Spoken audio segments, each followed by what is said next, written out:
We are very, sorry, that's incorrect. Yes. We are very happy to welcome you this evening for this conference about anxiety.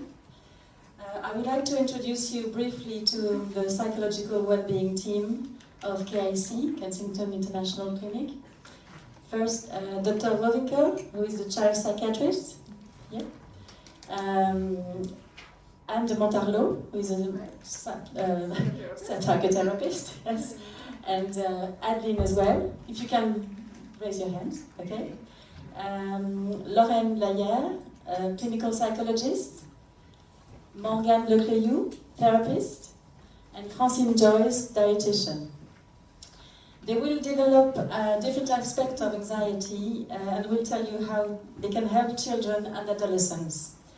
And just after their talks, workshops will be organized and they will explain you, or you can ask them questions, whatever you feel like asking. Okay, have a nice evening, and I leave you the stand.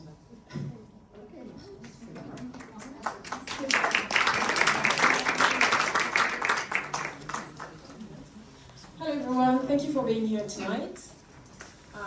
So I will start with introducing anxiety at the general level, and my colleagues will then go further into their topics. Okay, so anxiety is a normal response. It shows up when we are faced with a challenge, an unexpected situation, or something that we don't necessarily feel able to cope with. So, as you can guess, in children and teenagers, this is something that occurs very, very regularly. It is often triggered by overload in homeworks, a lot of tests, when we have a lot to think about and we can't quite organize our thoughts, and also when we feel that we don't have much control over what is happening to us. Anxiety and fear are closely related, and sorry, is it working? Yes. Lost my thoughts. Anxiety and fears are closely related, and with anxiety come a lot of physical reactions. Those physical reactions are perfectly normal, but we interpret them as dysfunctional, and they can lead to more fear, more worries, and increased anxiety. Essentially, fear triggers our fight or flight response. Have you all heard about the fight or flight response? Yeah? Okay. So this goes back to very early in the development of humanity, well, humans, when the threats were very real and life-threatening.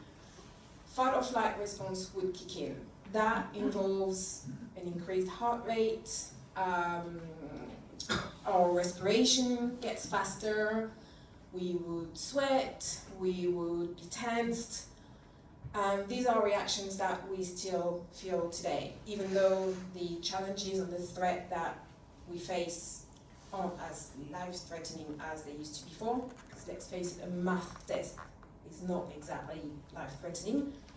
But our system, or nervous system, the nervous system that deals with the fight or flight response, hasn't evolved as quickly as society has. So when we're presenting all of those reactions, they are worrying, but essentially those reactions are just our body doing its job. This is our body is trying to put us in the best possible shape to either fight or either flight. Fight or fight, yeah. So increased respiration allows more oxygen to get in the body. Increased heartbeat allows blood to bring this oxygen to the muscle. Tension ensures that our body is ready to get into action. And even perspiration, it's just here to help us maintain our body temperature. So all of those manifestations that today we feel are dangerous. Some people, when they experience all these, think that they're about to die, but essentially it's just our body trying to keep us alive. It's our body working really well. And I find that when I do psychoeducation around anxiety, explaining all of this to people allows them to handle those situations with way less stress. Next slide. Thank you.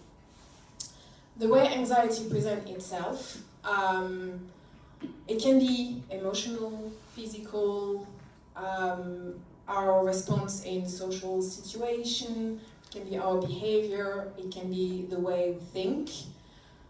They can all come at the same time, they can all present themselves independently. It depends on the person, the unique individual.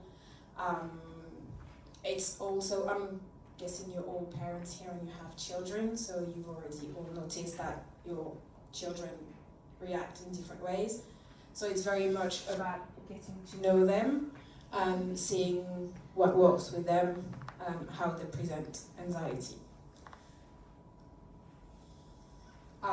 These are the reasons why children can get anxious.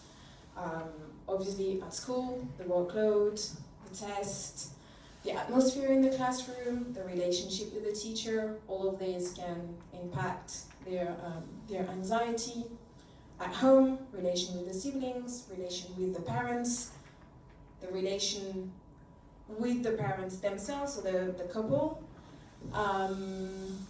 It can also be settling in a new country or changing school. Socially, it's friendship. It can be bullying, which unfortunately is, happens. It can be the bigger world. Recently, COVID has made children aware of pandemic illnesses. It could be war, it could be environmental concern. We see more and more eco-anxiety. Or it could be online. You're all aware of the impact of social media on children, what they are confronted to on a daily basis.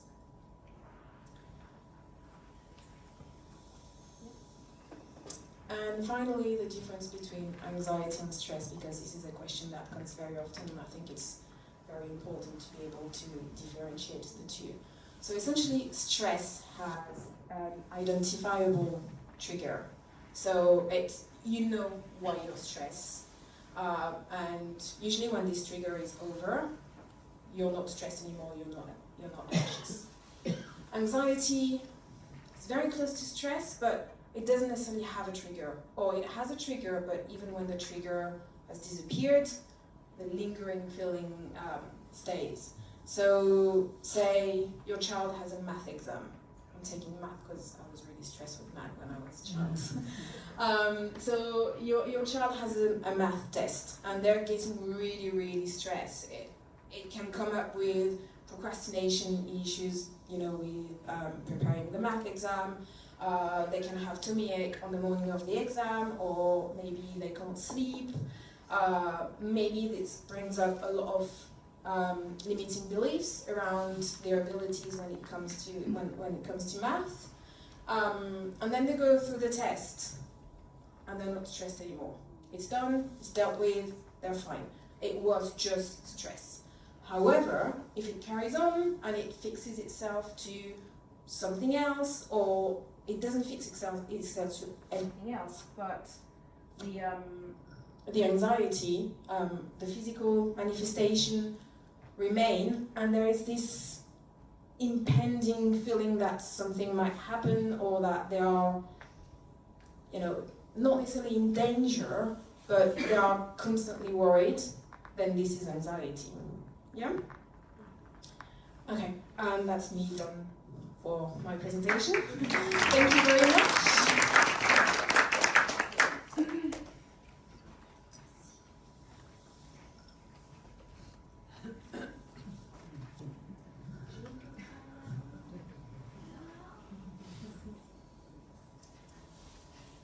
Yes, just taking my notes. So, first of all, I would like to apologize for my English, which is a mix of Franglish and Singlish. So, if you not really understand what I'm trying to say, don't hesitate to ask me to rephrase. I will be happy to do it. So, Let's take a moment. So you saw the picture before, just to remind us how sometimes mornings can be crazy when we are trying to rush, going to work, having a really important meeting, and our child doesn't want to go to school.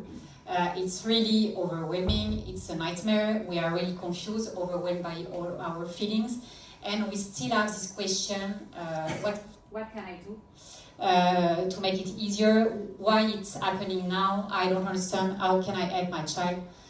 So that's why I'm gonna talk briefly, and I will just check the time because about what we call school anxiety refusal. So, sorry, just putting a timer, sorry.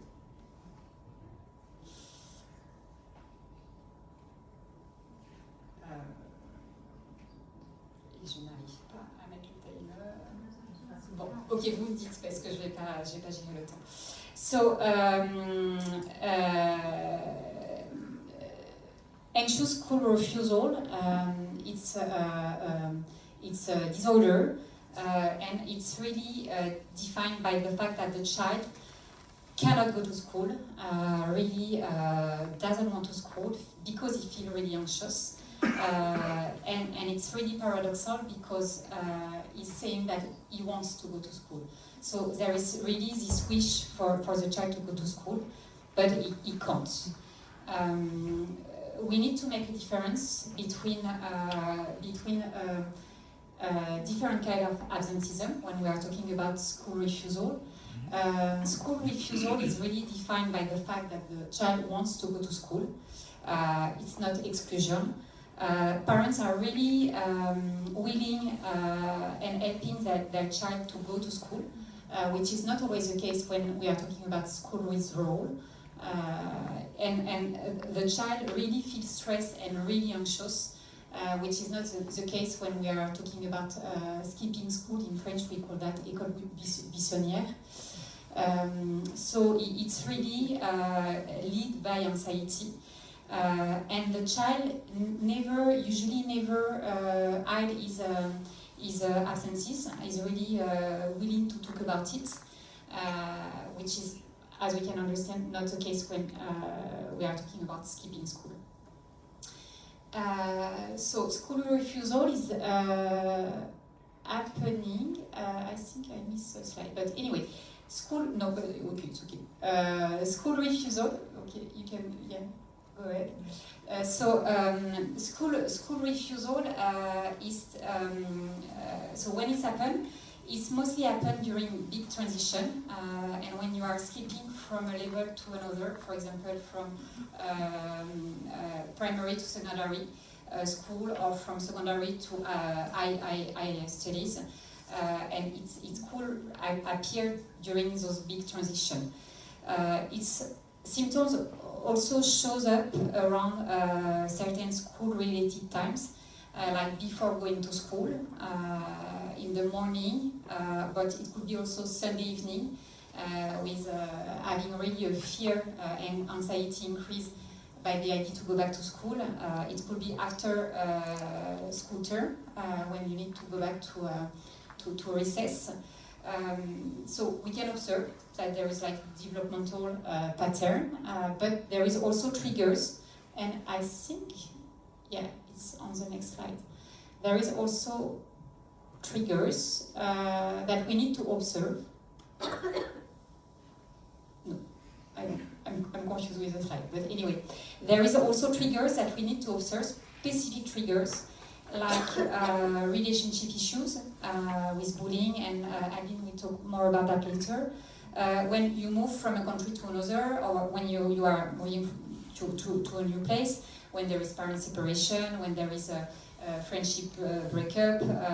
So this kind of trigger are really important to identify, to notice, but they are not really the main point, and we don't need to focus too much on that. It's really more important to focus on the deeper anxiety issues. School refusal can start variously depending on the age of the child, but Usually, it's more gradual beginning, and the child will start to skip part of the day. He skip a class. He start to have delay. He doesn't want to go for an exam, and he start to complain also of physical symptoms that he used to avoid school. And slowly it will increase. It will become more significant. He will ask to go back home for the lunch because he doesn't want to stay at school. He will see the school nurse more frequently. He becomes more resistant to go to school, more oppositional, and crisis can start before going to school. He can also try to run away when it's time to go to school and to escape. And so, yeah, extreme fatigue also start to show up. That fluctuate during the weekend. You know, they are really tired at the beginning of the weekend. Saturday afternoon and Sunday they feel better, and then they start Sunday afternoon to feel really tired. So it can really lead to misunderstanding, and it's part also of the diagnosis, because the child is really anxious when it's school-related schedule, but when he's not going to school, he feels well. So it's misunderstanding. It can really lead to misunderstanding because the parents can start to think that he's playing something that is not real, but it's because the environment and the fear is far away when he's not at school. And it's also really missing to misunderstanding because the child usually cannot really explain why.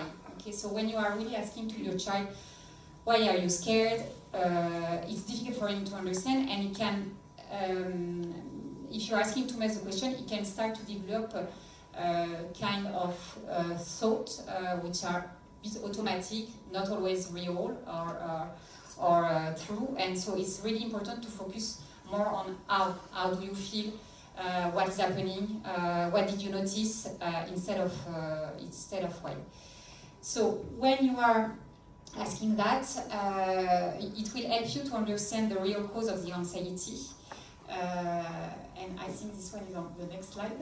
Yeah. To understand the real cause of the anxiety, because school refusal is really the top of the iceberg, and we need to understand what is under that. It could be mostly separation anxiety, with a lot of worry about something happening, if something bad can happen to the one the child loved. It could be social anxiety with the fear of being judged. It could be also panic attack, panic disorder with panic attack, where the child is really overwhelmed by the panic attack, and the panic attack really coming from nowhere, so it's really stressful, and the child starts to avoid situation. There is other dynamics can explain the anxious school refusal, like a non-anxious mechanism, like learning difficulties, ADHD. We can also find what we call oppositional disorder, who can be also one explanation of the anxiety school refusal. Of course, it always leads to low self-esteem and depression, so it's really important to have an early intervention to avoid the situation to get worse and other symptoms. So Morgan mentioned that, so I will not stay too long on mechanism, but it's really important to understand that facing anxiety, you have two mechanisms. You face the situation or you avoid. Avoidance is really making the situation worse, and because you really create automatism and pattern. So it's really important to encourage the child to find a balance between staying sometime at home to have a release, but also going to school to face all the situation and to work with all the support on finding it more manageable. So, yeah, this one was about avoidance. I will go to intervention, and just to insist on the fact that it's really important when we are talking about this kind of refusal to work as a team between family, school, and therapist. And I think it's a slide. Next one. Yeah. It's really important to work all together with the child to be really efficient.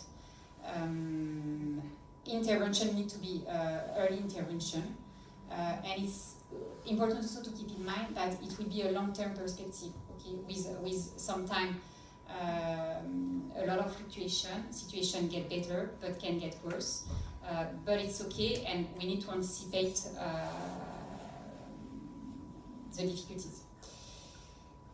So for parents, it is really important to observe your child, to anticipate and to identify the sign of anxiety, trying really to understand what is telling you. It's important to trust him and to understand that if he's expressing anxiety, it's true. It's not a manipulative way to avoid school, and to understand all the mechanism and being supported by the team, because it's really difficult for parents too, because when your child is facing this kind of refusal, you can feel really isolated, understanding, and you can start to be also depressed because it's a long journey, and you need a lot of energy and strategy because it's like a tsunami. And work with school is also really important because with school, therapists will tailor a protocol, really adaptive protocol, to make sure that slowly and progressively the child can stay at school, either go back to school. Okay. So it's really important to monitor, and monitoring is really part of the work, to monitor situation, what is working or not, level of anxiety, to always adapt the schedule accordingly with the one parents following at home when the child is not going to school. Therapists, of course, we are working with a lot of tools to help a child to understand with psychoeducation strategy to reduce anxiety, and yeah, I will not spend too much time on that, and I will leave the floor to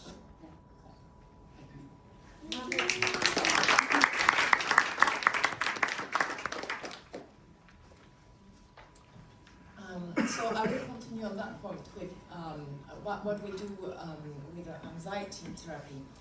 Actually, so there's no global answer, and each child or patient will have a particular approach. But what I do first, I'm trained with transactional analysis, which is really what's happening in the relationship.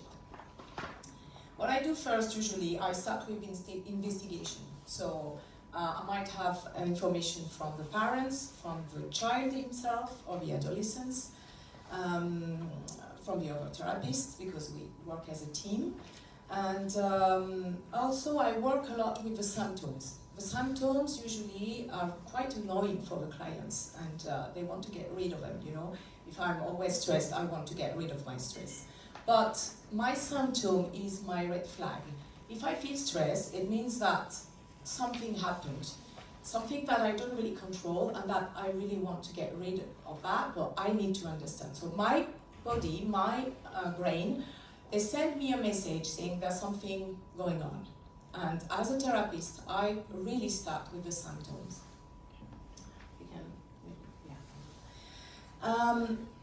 I've taken this part as particular profiles because it's profiles we see a lot these days, especially with young children. I think our society is, children and adolescents we live in a world with a lot of things to, learn, things to see, things to feel to test, and that might be a bit too much for our brain. I don't know. Anyway, I'm talking about ADHD profile, hypersensitivity, giftedness, HPE in French. Only some aspects of the spectrum, but it might be concerned as well. And why did I take these particular profiles? Because they might, most of them, when I see them, have a poor connection to their emotional feelings. This poor connection is bringing us to, different lack of feeling how they feel. For instance, I would see children, they arrive in the session and I said, how do you feel? Oh, I feel great. Okay, what kind of out of 10? How would you feel? 5 out of 10. No, 5 is not great. Which means if they leave the house in the morning with 5 out of 10 and they're bullied or stressed or they have a math exam, they'll come back home, they'll have probably 2 or 3 out of 10. And even if everything went right at school, they'll come back home miserable and you might have a tantrum or things like that. And not really knowing where it comes from, but because they were already very low in an emotional state. So what we do is that we keep investigating with the environment. Why? Because as I said, they're badly connected. ADHD profile might have problems with the noise. So we will have strategies like having, loops, for instance, when they're very young because they can't concentrate, they can't work properly. They might have problems with, very young. My chair is very uncomfortable. Yeah, it's really worth calling the school and say he needs a cushion because he will spend the whole course, feeling annoyed, or clothes, or etc. Food as well, because sugar and all these things are not really helpful. I usually advise to have activities like music and sport. It's very good for the brain. It's really producing a good chemicals, dynamic. If they don't play music, they can listen to music. So just spending 5 minutes going back home, listening to music, drinking. They might have as well a particular physiology. Not all the children have the same needs. So in therapy, we help them giving strategies, understanding that. If you come home and you're hungry, you won't be able to, have your breakfast first, then eat something, then you can work. So all these things, and we transform them into routines to avoid, having problems every day. What am I going to do? Procrastination, etc. And let's be clear, yes, about homework, because, very often, therapy does not make your child become good at school. But routines do. Hypersensitive or even gifted children, sometimes when they're 14, 15, at school they have to start, they work very well with intuition. And when they start growing older, at school we ask them to work with methodology. They hate that. Their brain is not really settled to work with methodology. So that as well, we have to help them with routines. Sometimes I refer to coach. Coaching is not, they don't need therapy, they need coaching. So that's a part of investigation as well. What do they need? Okay. We can keep going, thank you. So that brings me to relational anxiety. It's important to understand that there's an intersection between functional and environmental anxiety. What we want is to avoid loss of confidence, because loss of confidence will bring bullying. We'll see that later on. So in therapy, we aim at understanding how both exacerbate each other, as I said. And another point I think it's important, sometimes children are stressed because of work. I don't think stress does not come from hard work. Stress comes from not being in control over something they should be. So some children are just stressed with, maths, but maybe they just didn't work in a proper way, or maybe they just didn't learn their lessons in a proper way, or maybe the way some teacher is helping them is not working well for them. So it's just common sense, but it's important to check that as well. I'm still haven't finished, sorry. So the other point which is important is to think about not increasing the imposter syndrome. Some children think that if they manage, if they succeed, it's not that they're good, it's just they're lucky. That's an important point as well, because it means that if they have no self-confidence and they're always stressed and they don't think they can succeed, the brain needs to experiment that they can succeed. I always say to the parents sometimes, I say, you're like the balcony. Some children don't feel safe. You will have to feel safe for them. You will have to feel confident for them. You will have to push them to really not lose confidence that they can succeed in maths, that they're not bad students, that they can really achieve things. So I won't feel confident because I'm told that I can do it. I will become confident because I manage, I succeed, I did it. So sometimes you have to push a bit your child and be like, I know it's hard, but we're here to support you. You're stressed, why? You're stressed because you don't feel ready, so we will work again together. And then you will feel ready for your exam. So it's a very, the limit is not really easy to find, and it will really depend on the profile of a child. So as a therapist, we really try to, I'm always working, depends on the need of a child, but we're working on that very precise limit of, can I push them a bit more or not? Is it a problem of self-confidence? Is it a problem of methodology? It's very important to go in details and see that. So the consequences, always the same story. If the child has a low self-esteem, it's a vicious circle, and it will reinforce the symptoms. If I fail, I will be sure that I will fail again, and I will fail again, etc. If I'm not feeling good enough at an age, especially with adolescents, I feel like I'm inadequate, my friends, they can do it, I can't. It will cause probably withdrawal, avoidance of school, as we saw. And it will open doors to other children who are more confident, too confident, not for the good reasons. And that's probably where we can see bullying coming. So, next one is bullying. Yeah, thank you. So bullying is a repeated aggressive behavior with intention to harm involving an imbalance of power. Of course, nobody wants to be bullied. But when we see a child who is badly bullied at school, and we ask them, have you ever had this experience where a friend of yours, where your friend that suddenly was not your friend anymore? Oh yes, when? 2 years ago, 3 years ago. So there's a posture.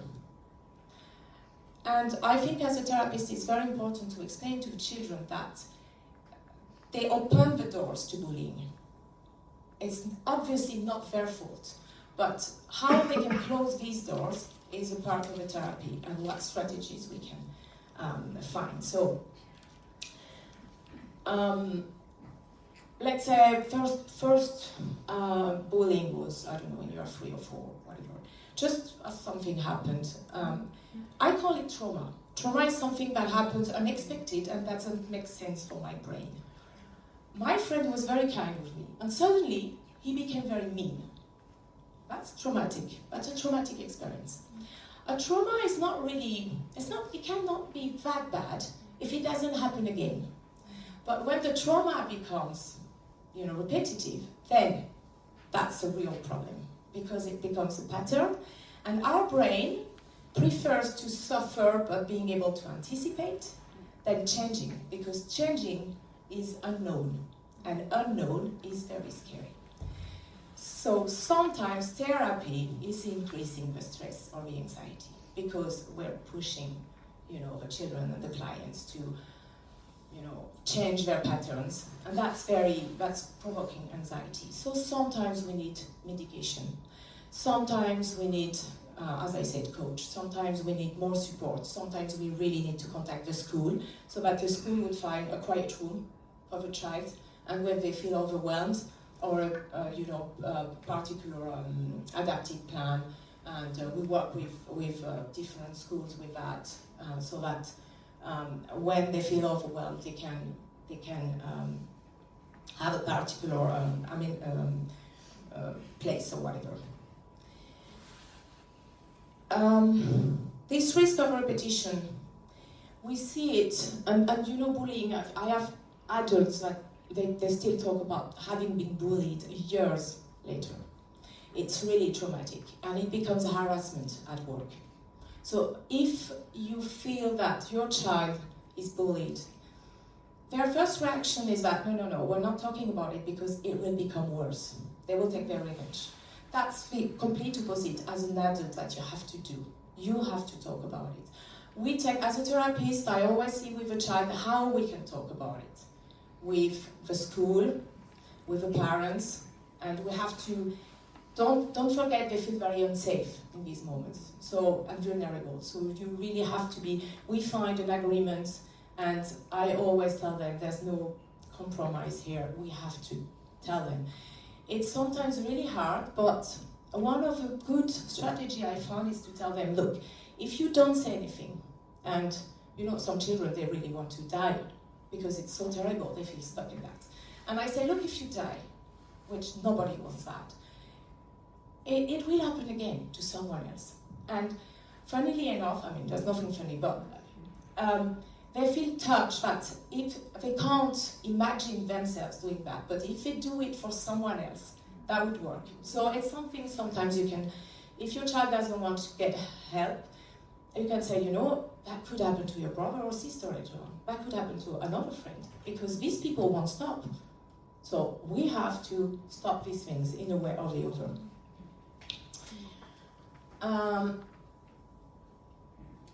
Last part, which is not really funny either, but the substance abuse. Why? So I'm not going to talk about addictions here, because hopefully we really hope that children and adolescents don't go through addiction too early.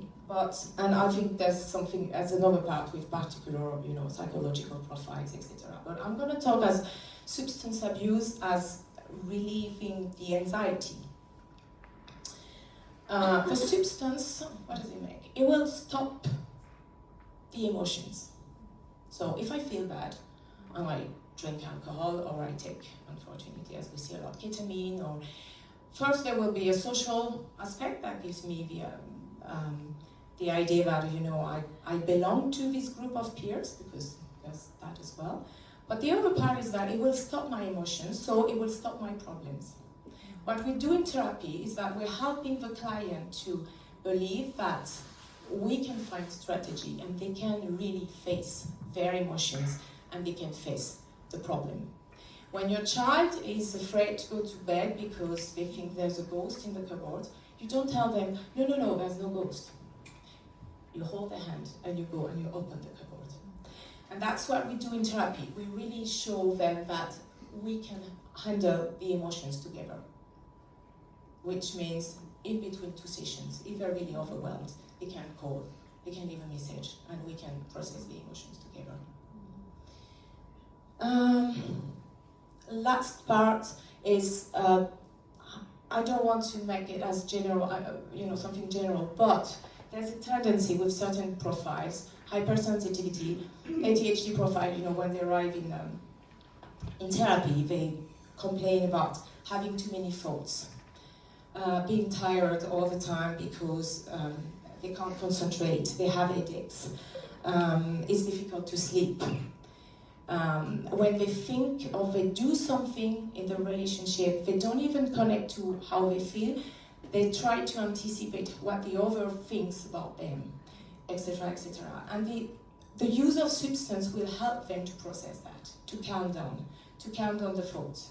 So that's something we work together as well a lot in the team, and we try to find the best solution. Sometimes medication is really important and it's really helpful, because you cannot leave an adolescent with being in such a painful state for days and days. So, and it's helpful as well. We work better in therapy, so it's important to have that in mind. yeah, as a conclusion, I would just say, I think to be happy in life, our brain needs, human being, we need two things. We need good relationship and making things. And if we help our children and adolescents to really believe that it's possible, that they can find the right relationship, maybe not this year, but later on, and they can find the right place. You know, it's not about being popular, it's not about all these things, it's really finding the right place for you. Then I think we can make them happy.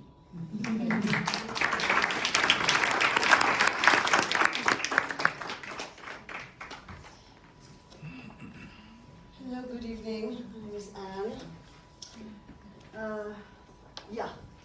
So this is a bit of a sideway approach regarding anxiety for our kids. It's the impact of our own anxiety as parents and how it plays out on them. Can I have the next slide, please? Thank you. So the first port of call would be to ask yourself to do a little bit of quick introspection and just asking yourself the question, am I an anxious parent? Very common, because as we know, it's very tricky to be a parent. We don't have the guidebook, we do loads of mistakes, so it's important to just ask ourselves, am I anxious? We know that kids observe us all the time. We are their models in some ways, and they look at us and check us out all the time, how we deal with, crises, emotions, and they pick up on that. In fact, we know through research that children are 5 times more likely to develop anxiety when they have anxious parents. So the environment has its place. Of course, what happens is that your child anxiety can be very triggering for us, very triggering, the baby crying, and from that point on. And in fact, it can revive in some ways unconscious, old, unprocessed wounds, attachment wounds in particular, that we have in us, and that creates anxiety because we start to doubt, can I do this, our capacities and stuff. And of course that in turn can bring, in turn the child can absorb that, unconscious, under the radar, but this is what's happening. So, and they have some behavioral issues, aggression, not concentrating. It can also come from that. The 2 key words or 2 key often current behaviors that you do when you're anxious as a parent, you can, and we see that a lot because life is life, we can be overprotective or over-controlling. Helicopter parenting, that's an expression we hear often, and that's not good. So we have to try to catch ourselves, because unconsciously, again, when you're overprotective, out of love, of course, or over-controlling because you want to do, to be good, to be a good parent, the child message that the child hears and metabolizes is that I'm not able to do it on my own. I'm not able, because I'm saved all the time. That means I'm not able. It's not as clear as, of course, I'm saying it now, but this is what's happening. Oh, that I don't have the capacities. So what can, next slide please, what can we do? Because it's important for the child, to have parents that they can feel his parents, her parents, can be contained, can contain the child, can protect, and can tune in. We can't do that all the time, but it's important to do that. Very important. And, because it creates the famous solid foundation, solid attachments, not anxious. Regarding control and overprotection, it is better, in general, the rule of thumb, to, not for a baby, of course, or young child, to allow mistake, without rescuing quickly, immediately, the child, or to invalidate, no, it's going to be okay, all the time.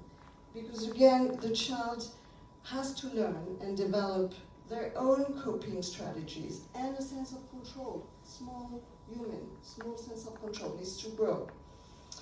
Example that I often take, you're cycling on a bike, the kids falls on the ground. Don't immediately go, allow a few seconds for the child to express physiologically the fear. It has to be released, and the child will reorient himself automatically to the parent to seek comfort, protection, explanation, and that they can get over that. Very, very important. That they can get over an anxiety-inducing situation. It's okay. Now, what to do for the parent? Because we're here to talk about us, parents. What can we do in order to co-regulate? Because parents are co-regulators. We were talking earlier about the nervous system. That's exactly that, from the nervous system lens. So we co-regulate the child. But of course, to co-regulate, we have to self-regulate. And self-regulate, they often talk about the mask in the plane. You put the mask first, and then you take care of the child. It's the basic idea. We have to learn to deal with that, with us. Because we know it's difficult to communicate a sense of calm when we're freaking out. And we're freaking out, it's okay, but we just have to be aware of that. Because the child is looking, and it's very important for the child to see how we cope, because that's little seeds, that's how they model their behavior on us. So very important to do that. So I have it's the next slide, sorry. Self-care, so what can we do? Self-care, big word, we hear it all the time. It means self-regulation. We learn to respond and not react. Again, it's the ideal. We do our best, the good enough of Winnicott. That's what we want. Breathing, exercise, walk in nature, the usual spiel. I'm sure you know that because it's all over the press, but it's important to do. Model stress tolerance. That's what I was saying. Self-regulate yourself. Open communication. Talk openly with your children about your feelings, but avoid overwhelming them with negative emotions. Of course, it has to be age appropriate. Don't, spill everything, but don't hide. They have to see, because they will. It's like teaching them. Learn your triggers. That's very important, so you can work around them. Create a supportive environment the best you can for your children. Encourage them to express their feelings, provide them with the love and attention, tuning in appropriate. If you feel overwhelmed, which is totally normal,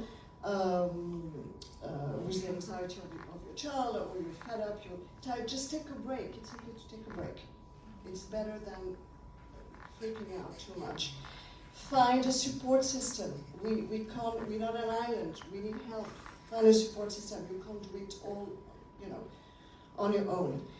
And of course, if all that fails, seek professional help. Do go and see us in therapy. We do a couple of sessions. Maybe you have your own intergenerational, your own wounds that are still playing a role, and you're passing that on to the child.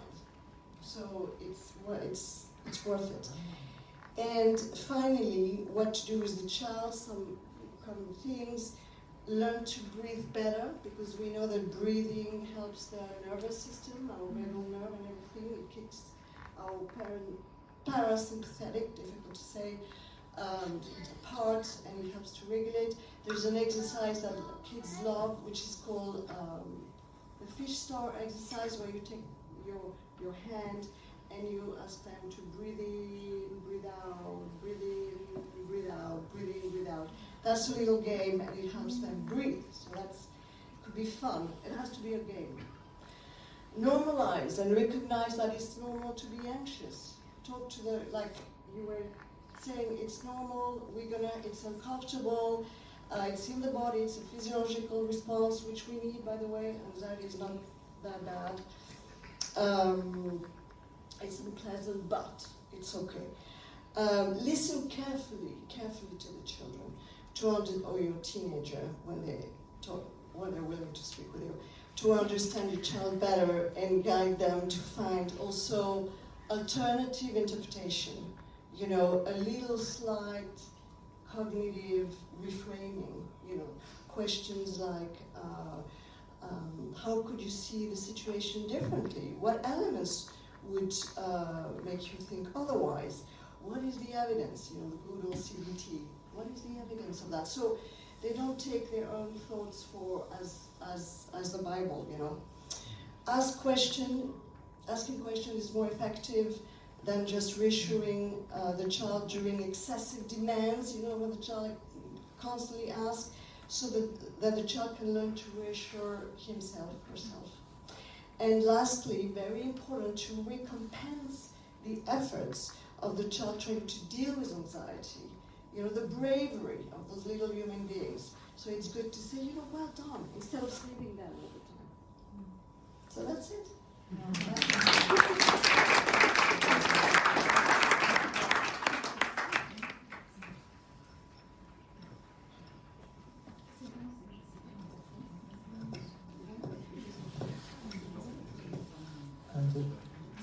So,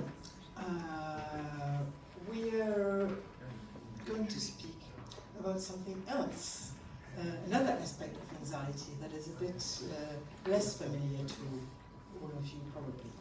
So, underneath Rowinkle, I'm a child adolescent psychiatrist. I'm treating quite a lot of conditions like ADHD, anxiety, depression, but I also treat eating disorder. And for eating disorder, I work very closely with Francine Joyce, here present, who is dietitian. And while we have been working together, I noticed how much I feel empowered as a therapist and as a doctor to help people when we work as a team together. So that's why I wrote an undertitle saying, and why we're stronger as a team to help fighting the fear. So eating disorder is very much about a basic fear. So fear, what fear? So it can be various fears. It depends a little bit on the presentation of the eating disorder. We have this very, the eating disorder we often see in smaller children is avoidant and restrictive food intake disorder, called ARFID. You know, those kids who are afraid of certain textures, or certain colors, or certain smells, and they don't even want to try anything new. So this is more fear, it's more hypersensitivity, sensorial hypersensitivity, but it can get very important when the child doesn't want to vary his or her diet, and then it can really worry the parents, because they can get deprived of important substances and minerals and vitamins, of course. The second fear I'm going to speak about is the fear of vomiting, of getting sick. That's more of a fear, it's more of OCD, an obsession about I'm going to vomit. It's quite often related to eating disorder. Then there is this classical eating disorder you've all heard about, anorexia, which is very frightening, and it's a fear of putting on weight and shape concerns, but actually we're going to explain later that this weight and shape concern hides much more profound fears. The fear of emptiness with bulimia, so like eating too much and then sometimes throwing up. Fear of eating in public, so this is very often related to anorexia nervosa, but can also be separated. The fear of eating in public is very often about feeling guilty or lack of self-acceptance, and it's a form of social phobia. And then the fear of rejection. The person does not accept part of who she and he is and projects this on food. So this happens often in less typical pictures of anorexia. Like you can have anorexia, especially in boys, and they don't have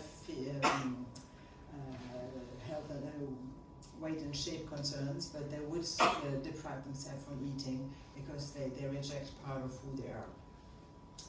Next one.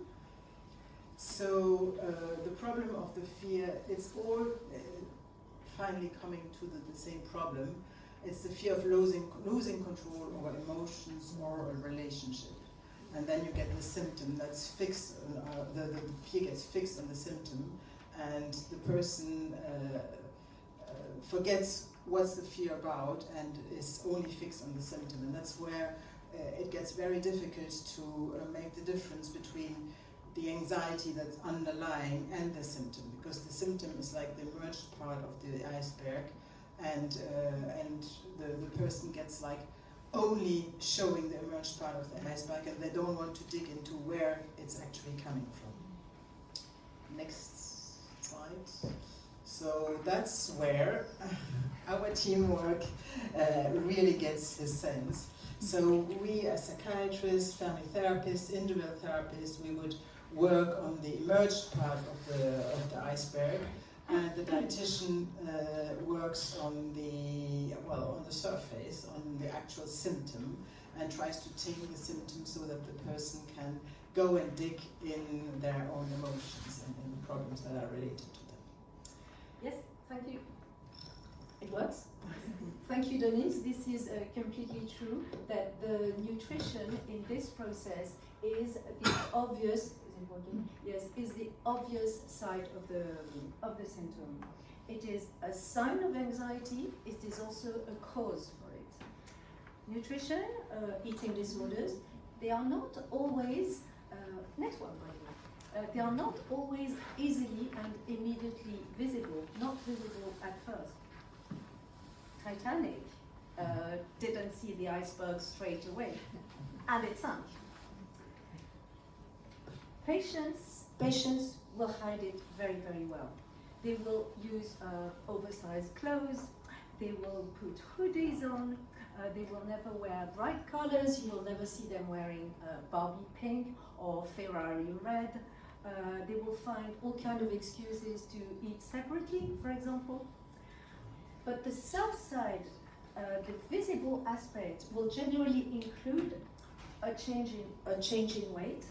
That would mean eating too much or not enough. This will depend on the patient's strategy, and we'll come back to this in a moment. A change of appetite, which will not appear in front of the parents very often because they want to hide it. They don't want they don't want questions, they don't want tension, so they will suddenly start eating in their own bedrooms or eating with their friends. So that's change of appetite. There will be problems of concentration, which may show in their declining school results, because the body will prioritize vital functions over intellectual ones. It's more important for your body to make sure that your heart beats properly, that your blood circulates properly, rather than think or help intellectual functions like thinking, memorizing, concentrating, and these difficulties will increase the person's anxiety. You will also notice a change of attitude. They will eat, as I said, they will start eating separately for meals. They will introduce food, very specific food restrictions. They will gradually avoid carbs, they will avoid lipids and fat, they will avoid butter, they will avoid oil as a fear to put on weight. They will start counting calories, and these restrictions will reassure them, but it will also be a cause of stress, because they will feel that whatever they do is never enough. The portions are always too much. They could always eat a little bit less. You will also, oops, let me turn my page. They will also spend hours on TikTok, which will increase their anxiety again, because they will spend their time comparing themselves to others. And last but not least, you will absolutely notice the very visible, brutal mood swings.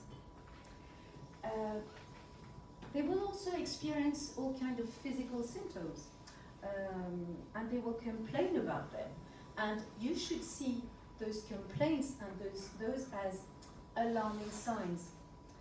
They will express feelings of tiredness, and this is very logical because if they don't eat enough, they don't have enough energy to feed their physical needs or their mental ones or psychological ones. They will experience some bloating, and this is due to their poor food choices. They might experience cramps, and that's because of the tension, but because of anxiety, or even sometimes because of hunger. They will progressively show signs of progressive enzyme deficiencies with increasing difficulties to metabolize several elements like proteins or lipids, and these will cause further digestive discomfort. It will also trigger changes in their microbiome, and this might cause dysbiosis. Slide number 2, please.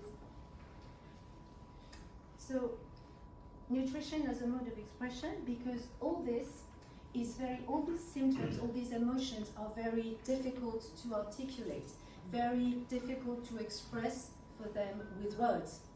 Words can be very difficult to express as they refer to possible painful event or to a very, very unpleasant reality.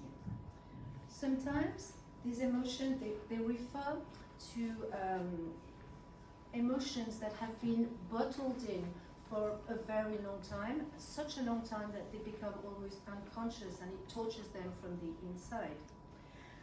These emotions can be good ones or bad ones. The bad ones are the usual ones. It could be sadness, it could be loneliness, it could be anger, it could be stress, lack or reduced self-esteem, anxiety again, and of course. They could be good emotions as well. Pride, success, happiness. Like when you pass an exam, what will you do? You pass your driving license. What do? You go outside, you buy a bottle of champagne, you buy a big cake, and you try and you share it with your friends. This is not because you're more hungry or more thirsty that day. It's because you want to share your emotions. So whether there are good or bad emotions, you express them with food. So food becomes a language. You either start to disappear and not so as not to become a target anymore, or you binge to protect yourself with some extra weight, which will work as an armor to like a physical protection from aggression. And if it works, it becomes extremely and dangerously addictive. You feel you regain some kind of control over your life. People will start complimenting you and saying things like, "Oh, you look so nice in that size 6 new dress." And therefore you will eat less and less to get even more compliments, or more and more to protect yourself even more from criticism. And you'll become transparent to be invisible, to become more or less invisible to judgments and comments. And worse, you can eat more and more to fill a void, a kind of emotional void, and then you start throwing up in the toilets behind everybody's back, you start vomiting, you start every day behind everybody's back, you start using laxatives and to avoid putting on weight, and you're extremely scared that people will notice this. And the fear of being discovered is a huge, huge source of stress. Number 3, please. Yes. So the consequences of this attitude are numerous. There are physical ones, the usual one, you will have weight loss or weight gain. Deficiencies, of course, because of the food choices, deficiencies in macro or micronutrients. You may have cardiac issues with slower heartbeats, arrhythmia, muscle thinning, low heartbeats, in which case you need to be transferred to a cardiologist to check the health of your heart. It will have an impact, poor nutrition will have an impact on your immunity, on your hormonal system, and this is why anorexic patients or overweight patients, very often they lose their periods, and it takes up to 2 years to get them back.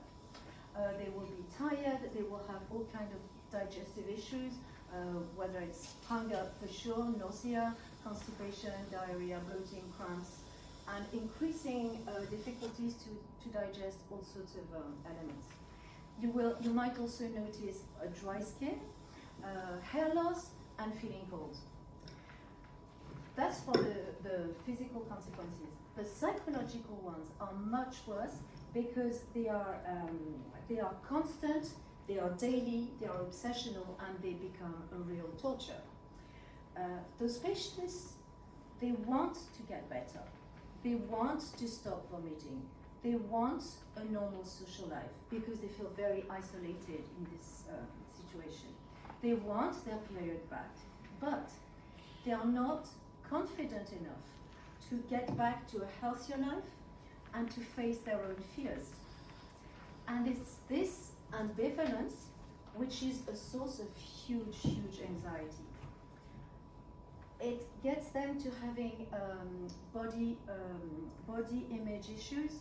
They start having a distorted vision of themselves. They start exercising too much, over-exercising, and we often do that exercise where we show them a page with different silhouettes which correspond to different BMIs, and when we tell them which silhouette corresponds to who you are, they very often choose a silhouette that's 10 kilos bigger than what they really are, very, very often. So their distress is due to these ambivalent feelings, and they are very dangerous. They might lead you to depression. The way out is opening up to somebody neutral, somebody who is not emotionally involved, like parents. You need to see a specialist. Because children will be scared of their parents' reactions. They don't want to scare them, they don't want to hurt them, they feel ashamed very often, they don't want to disappoint them. So this is when the psychology team comes in. My aim is to restore their physical health and help them rediscover a good and happy relationship with food. The psychiatrist and psychology team will help restore their self-esteem and their mental health. Next. We have a double act. So the problem is when we work as a team, it goes faster, better, and further. So faster, you have to know that in average, anorexia needs at least 2 years to get better or to recover fully. That's the best case scenario. So it's quite a long journey we're starting with our patients. Better, well, it takes often very long for an anorectic patient to accept the idea of refeeding, an idea of getting better through putting on weight. So it's a very, very difficult period for the parents, and that being supported by a whole team is really helpful, so that they keep hope and they keep encouraging their child. And further, you have to know that 2/3 of anorectic patients relapse and get chronic for many, many years. Sometimes it's a lifelong disease, lifelong condition. And the teamwork helps it not to get too fixated and to go towards full recovery. So full recovery is that you don't have anorectic ideas for your whole life. At a certain point you have anorectic ideas, you know where they're coming from, you know which part of you has been touched, and then you can cure from them. But I always tell my patients, the only ones who really recover fully from an eating disorder are those who know why they have developed an eating disorder. What is the deep reason why? So that's my experience. Next slide, please. So we, working as a team, corresponds to having like 5 pillars. So the dietitian would take care of the meal plan, weighing the person, taking off the fear from food, explaining why the body needs the food to have more energy, and develop like a good relationship to food and to the body. The psychiatrist would coordinate the different team interventions, would sometimes prescribe medicine to decrease the anxiety, because the anxiety often is so strong that if you don't decrease it, you can't work on it. The psychiatrist would monitor physical and psychological progress, launch the process of exploring the hidden part of the iceberg. Like sometimes they don't want to go into therapy. So they say, my problem is a food problem, I don't have a psychological problem, I don't want to see a therapist. And then trying to get together like what therapy would help for, and the self-confidence. And so it's often like this start of the therapy which the psychiatrist can launch. The individual therapist would be the one not talking about food. He or she would be the one helping the patient to understand the underlying causes of why they're anxious to eat, and if they succeed in the therapy, actually they are cured from their eating disorder. We often ask the family therapist to be there to support the parents, because the parents are it's very draining for a parent to have a child with eating disorder. Very, very draining. I think it's one of the most draining mental health disease that a parent can encounter in his child or his or her child. So it's really important to support the parents, and also sometimes the symptom of depriving yourself from food or overeating hides like dysfunction, hidden dysfunction in the family. And this would be found out in family therapy. Sometimes it's a hidden demand for more attention, more love, and it's not something obvious, like those parents are loving their child, they're very caring, but there was like a history where the child has felt abandoned for sometimes reasons that the parent hasn't even seen, and then that's something that can come out in family therapy. And sometimes you also need a GP, because the GP would monitor the more physical aspects, like referring to the cardiologist or how to protect major organs or things like this.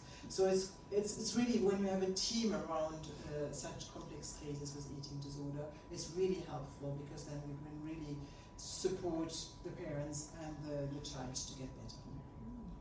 Next slide. Me. So the nutrition program. The nutrition program includes. The nutrition program, is that better? Includes two main objectives. The first one is to restore physical health, a healthier BMI, a strong heart, a healthy hormonal system with periods back, no deficiencies anymore, and stable energy levels. The second is to restore a happy relationship with food and to socialize again. So this happens in several stages. The first one is trust. Gaining that trust is essential, as they will not follow your advice if they do not trust you. So you need to listen, I need to repeat, to make them understand that I have listened to them, listen to their feelings, to their fears, with no judgment, whatever they admit to, even if it is vomiting, using laxatives, or self-harming, or sometimes worse. Give explanations to their attitude. This is your way of coping, this is your way of expressing your distress. I understand, but this is a dangerous strategy which does not make you happy. Let's find together a healthier way of coping and dealing with things. Then there is an education stage where you make them question their certitudes. Certitudes like, if I eat carbs, I will have a big bum. Yes, you will have a big bum if you eat too many carbs, but if you eat the right quantities, that cover just your needs, you will not have a big bum, and you will have a stable energy for physical performances as well as intellectual ones. Now, if you are physically strong, you are mentally and psychologically strong as well. Then, important to explain the difference between weight and body composition. This is not at all the same thing. You can explain to them that they can work with me trying to change their body composition, not worrying too much about their shape, because this is what they worry the most about. So I always try and convince them and say, look, your body composition is not right. You're too lean, you're too whatever. We can change it. I can prove them in 1 week that if they eat carbs for a week, they have not put on weight. They have changed their body composition. They have transformed the lipids into hormones, for example. Their bum is still the same, even with the banana.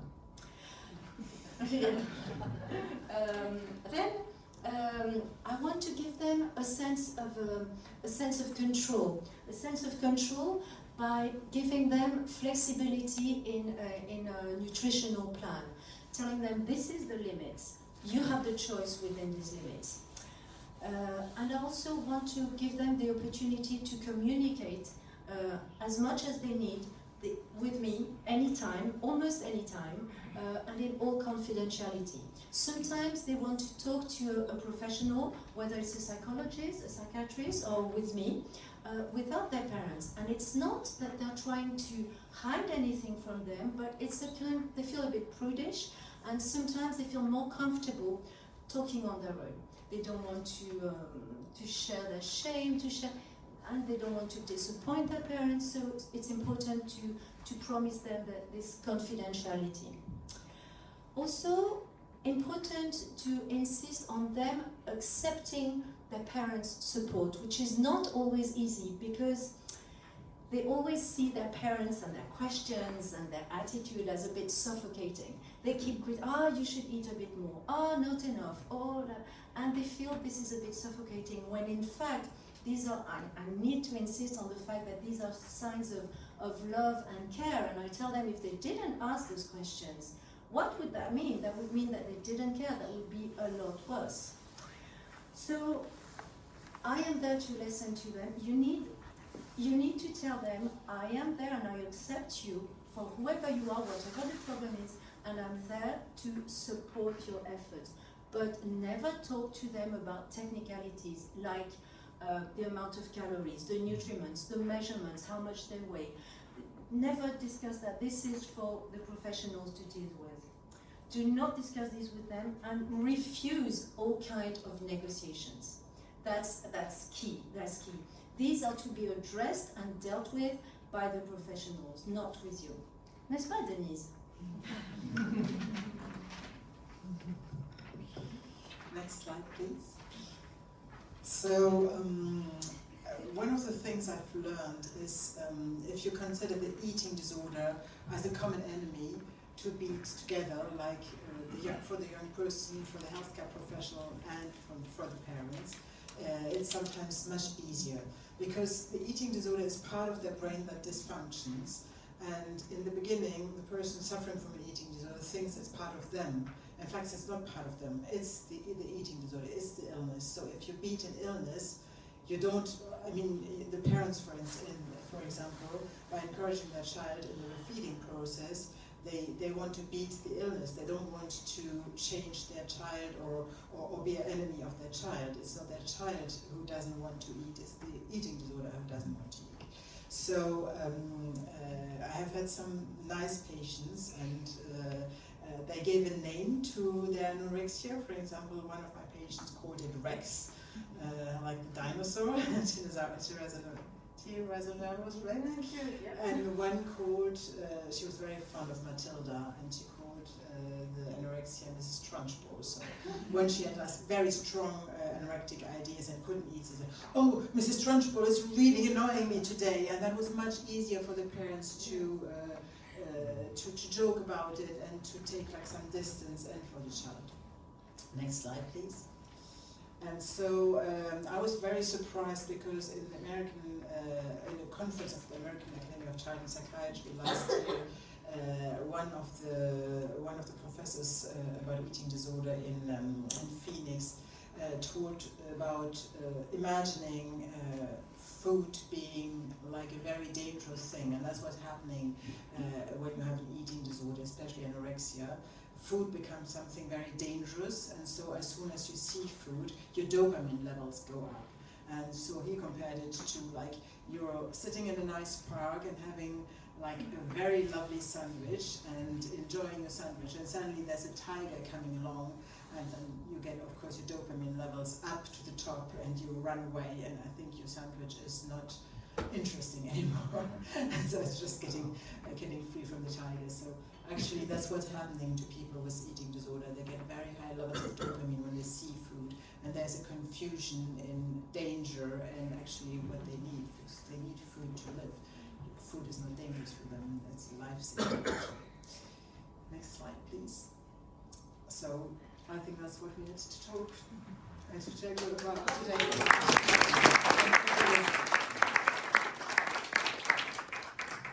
So now we are, all the questions are in the corner